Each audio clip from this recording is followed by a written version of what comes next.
Baik, di segmen ketiga kita akan masuk pembahasan untuk hukum Lenz. Di bagian pertama masih pada modul H, kita membahas electromagnetic induction.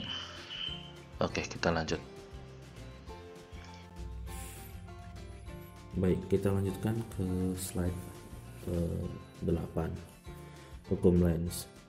Jadi dari ilustrasi pada slide 8 ditunjukkan ada suatu magnet bentuknya silinder. Di situ ada simbol menuju ke suatu loop dengan kecepatan V. Loopnya itu atau kita bisa sebut sebagai kawat circular wire atau circular wiring, atau ya lebih mudahnya kita sebut loop saja. Kemudian silinder itu memiliki radius A dan juga panjang L besar. Dari situ medan magnetnya digerakkan menuju loop sampai menembus loop tersebut. Saja nanti akan ada perubahan, jadi kita bisa membuat sketsa. Di situ ada gambar yang di tengah itu grafik A, itu adalah kurang lebih sketsa dari perubahan nilai flux medan magnetiknya yang melewati loop circular wiring tersebut. Jadi pada waktu tertentu, pada saat mendekat atau sebelumnya ketika belum masuk atau belum mendekat ke loop, fluxnya tentu saja relatif kecil atau nol. Kemudian seiring waktu semakin bergerak ke dalam loop akan meningkat, ya kurang lebih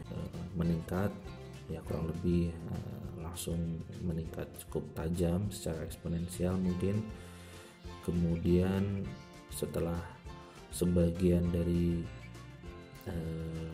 magnet silinder tersebut masuk ke dalam loop, kemudian sama, jadi akan stabil di nilai mu 0 m pi a kuadrat berdasarkan sketsa grafik tersebut, sampai kemudian flux tersebut akan turun karena makin lama tentu saja medan magnetnya akan mengecil karena magnet silindernya akan semakin menjauh.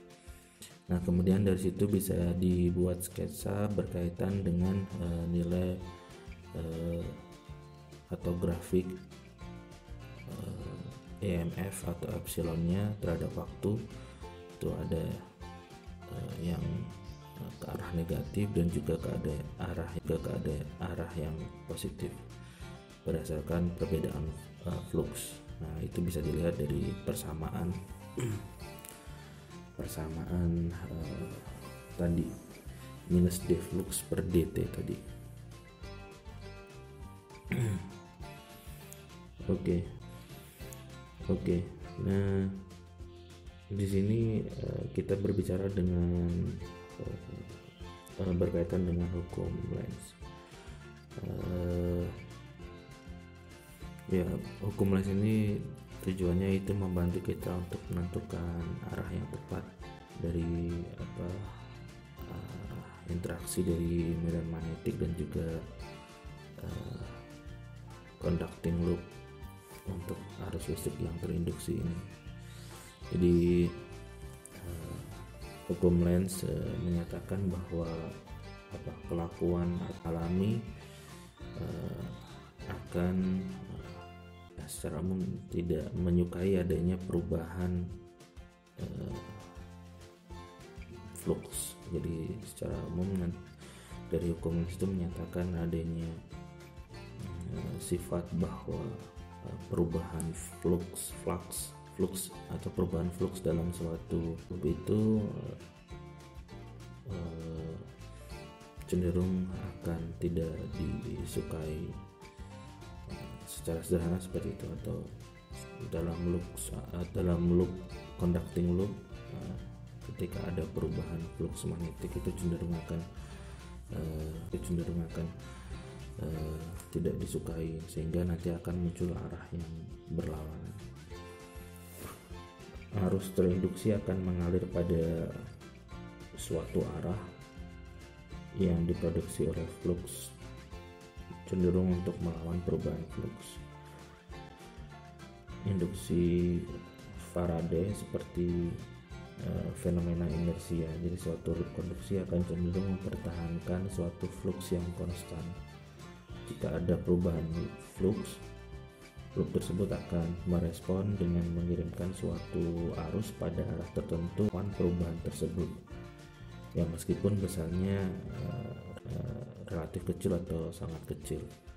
Sekali lagi, mungkin tadi pernyataannya saya ulang.